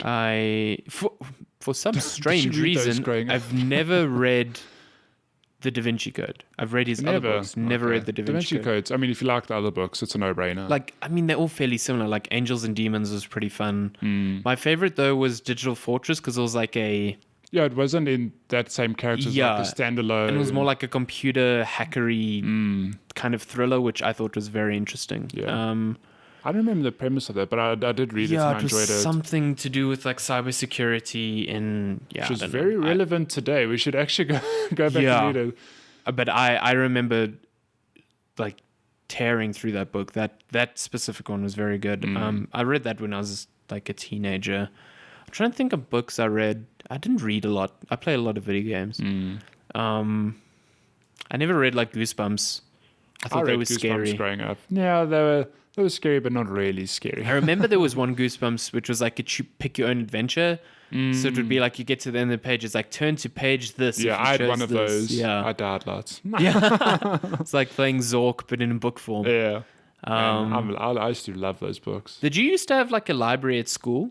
Yeah, and every week you could go get a new book. Yeah, here's a book. It's not really a book, but books that I consumed, the Asterix series, Asterix and Obelix. Oh, comics. okay. I read through those, all of them. I don't know how many times. And my school library did have a whole bunch of them. Yeah, so I remember going at breaks or even just like library sessions, going with my friends and just rereading whatever I'd read before. Yeah. I don't think I've ever read any of them. You've never read an Asterix book? I don't know how they'd be now, but shit, growing up, I loved them. Really, really cool books. Should give them not really books, comic books. Yeah, comic. I mean, comic books have good stories as well. They do, but I mean, I don't mean in like heavy actual novels. Yeah. I get what you mean. Not real books. Not real some books. snobs It's children books. You know, they've got pictures in them. Pictures and colours. So yeah, I don't know if that answers your question because I know Zoe's doing some stuff with, mommy blogging and stories for children. Yeah. I don't know stories for children. I don't know. I don't remember. I remember. Those are mine, like Asterix and Obelix, Enid Blyton books. And then as a teenager, just like Harry Potter and whatever else. I don't remember what I was read as my parents reading to me as a kid. I don't remember that. I know. My parents. I actually don't know how I got into reading. Yeah, you love your reading. I did. Oh no! See, I'm very bad as an adult because I don't read nearly as much as I did as a kid. Fun to play video games. It's good. But that's my thing. I'm like, video games are technically it's books, another medium for stories. I like if you play an old Final Fantasy, you just it's basically reading. A book. Yeah. Cool. That was a cool question. Wait, these literally just came in. Meg says, damn. What was the first game you ever played that you can remember?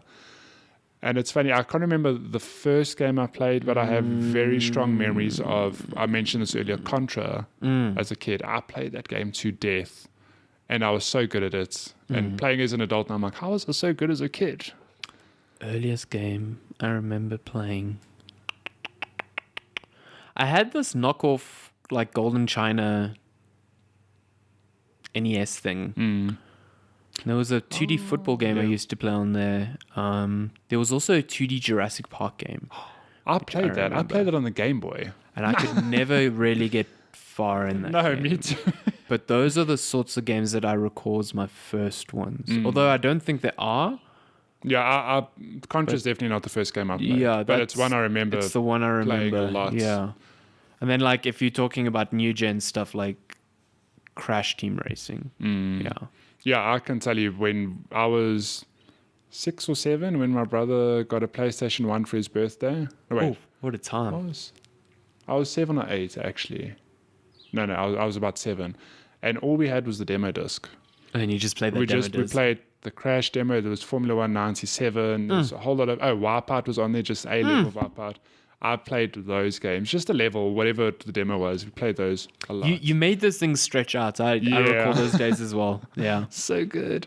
And then he says, what was the first game you bought with money you earned? Oh, dude. I do not remember I have a memory of buying, so I used to merchandise. I studied out of high school, but I studied IT out of high school. I dropped out because I hated it. And I went to work as a merchandiser. So I spent a lot of time in malls merchandising for different brands. And I remember going to a BT Games and buying Tomb Raider. I wonder if you ever merchandised while I was working at a BT Games. Which one did you work at? Eastern Mall. Eastern, I'm sure I must have. Weird. Yeah. You know that you probably know Gareth from there because he used to merchandise that store. He used to do massive window displays. My friend Gareth Pond. Oh, really? Yeah. Is that what he used to do? He used to, yeah, we both worked together at the same company. And he used to do massive displays at Eastern Mall because they have all that window space for Xbox. I don't remember. I mean, I was like 16 then. I don't remember a lot, but maybe. Yeah, maybe. But I remember going to a BT Games on one of like after work. I'm like, yeah, I'm at the mall. I know there's a new Tomb Raider out. It was Tomb Raider Legend, I think. It was like the soft reboot back then. Yeah. Or wasn't it Anniversary? No, Anniversary came out after that. Oh, okay. And that's what I bought. And yeah, that's the only memory I have really. When I had my original Xbox, it was never supported here. So my parents used to travel fairly frequently for work. So every now and then I get them to bring back a game for me from overseas, but I don't remember paying for those. Yeah, that's the thing. Also, I think the one, probably not the first, but it's the one I remember right now, is Gears of War. Oh, yeah? I remember giving a bunch of cash to my parents who were going to the mall. I was like, there's this game, Gears of War, please go and buy it for me. And they came back with it, and whoa, what a game. Not a game. Yeah, that blew my mind. Blew my tiny little mind. Ah, so good. Also something, wonder if they looked at the age restriction on that thing. Because that game was... It's okay, he's a soldier boy. Yeah, he's a soldier boy, just chainsawing. Oh, God. Oh, no, what is this? So violent. And we've got 2 quick questions on Facebook. Thank you. Oh. From Nick Bertie, he says, Battlefield 5 versus COD Blops 4. I could not be less excited for either of them. I'm sorry. I actually saw this question earlier in the week, and I don't want to be condescending to anyone who plays Call of Duty and Battlefield because people enjoy what they enjoy, but Battlefield 5 multiplayer Battlefield multiplayer never appealed to me. To you? Ever. Oh, ever. I've never felt like I've never had fun in it. Like Call of Duty, last time I got into multiplayer was Modern Warfare 2, I think. And now that there's no story in this one, like I couldn't give two shits. So I did play Battlefield 1's vignettes, which I really liked. Yeah, and I'm quite pleased that they've got that coming back. Yeah, so if it's on special, I'll pick it up for that because I think those are neat. And I always like looking at Battlefield because it's beautiful. But it's so pretty. You're going to do some of that sweet ray tracing. Oh, yeah. What do you think? I don't know. Personally, between the two of them, I prefer Battlefield. Like, don't get me wrong, I enjoy Call of Duty, and I played Black Ops 1 a lot. Like, a lot of multiplayer. And then I played Advanced Warfare, which we all played a Advanced little Warfare bit. is super good, I enjoyed the multiplayer in that one. Like, I like Call of Duty's campaigns. Super good. But I've spent way more time playing Battlefield multiplayer, whether that was Bad Company 2, Battlefield 3, Battlefield 4, played a little bit of Battlefield 1 multiplayer. I don't know. It's the first time like a Battlefield's coming. And I'm like, I want to play it, but do I really want to play it? I don't know. It depends on your taste, honestly. Like, if you want bigger spaces to explore and blow up and drive tanks and shit, then Battlefield's the easy answer. If you like fast-paced, short bursts of matches, then Blops 4 is the route to go. Yeah, they're very different. Yeah, I've just never enjoyed, I don't know, Battlefield stuff. I just feel like I'm getting sniped from the other end of the map, and I guess that's the point. But yeah, it's just not appealing to me at all. But I know you enjoyed it. I know I remember playing a bit with you. I love Battlefield. It's fun. And last question, what is Ligma? Well... Do you want to take this? No, I want you to take it. No, I don't. You introduced this. This is all you. Oh, Ligma. So, short story time. This is a very top level view of... So, Ligma, apparently, I don't know how it happened, but there was something going around a few months ago or whatever it was. Months? How old is this thing? This is quite old. Okay, so Ninja is probably the most well-known Came Fortnite from player. Ninja. I don't know if it was from him, but there was something circulating like fake news. Ninja died from Ligma. So I don't know if it was on Reddit or somewhere. Go read up on this. There's a whole history to this story. So what people did, like, yeah, shame, Ninja died from Ligma. And then people be like, oh no, what is Ligma? And the people will reply, like, Ligma balls.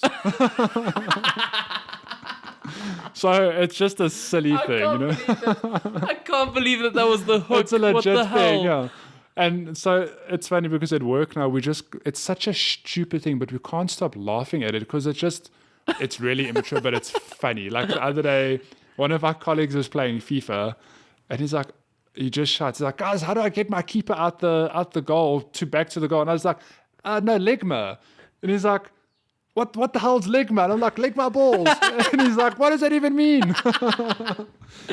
So it's just good to get people like that. I just can't believe... I never knew this history of like Ninja and people like faking his death so they could get people this fucking joke.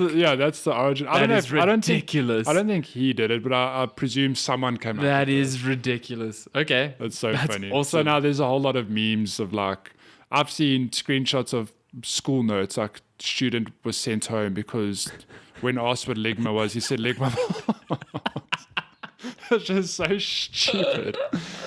But You must be funny. really brave to fucking do that. Oh my gosh, but it is hilarious. Oh god. And that is the question we will end on. What a question. Great. Yeah. Great stuff. What a great Ligma podcast. Ligma. We've already got a name for our podcast, so it's fine. Yeah, but we'll end it on that. That was fun. Thank you for all your questions, especially ones of Ligma. also so good. Again, you can send us questions at any time on our Twitter page, at Checkpoint Chat. You can DM us there. You can DM us on Facebook or just comment on the post of the week. And then email us at checkpointchatpodcast@gmail.com. And if you like what you hear, don't be scared to give me a 5-star chocolate and drop a 5-star review. Yeah. If you don't want to give us a 5-star, that's fine. Just give us feedback. We love seeing what we're doing right, what we're doing wrong. Be like giving you a 3 out of 5 because I don't like the Ligma conversation. Less of that. It also helps us reach more people because with more reviews, it gets put up on more public places, especially on Apple Podcasts. So yeah, if you like what you... Also, if you're listening on Nexus, let us know. Yeah. I really want to know. Let some brothers know. We're curious. Yeah, I'm very curious. Yeah. Yeah. But this has been episode 21 of Checkpoint Chat. Thank you so much for listening. Yeah, thank you. And we will be back with you next week. Thank you. Yeah. Bye. Goodbye.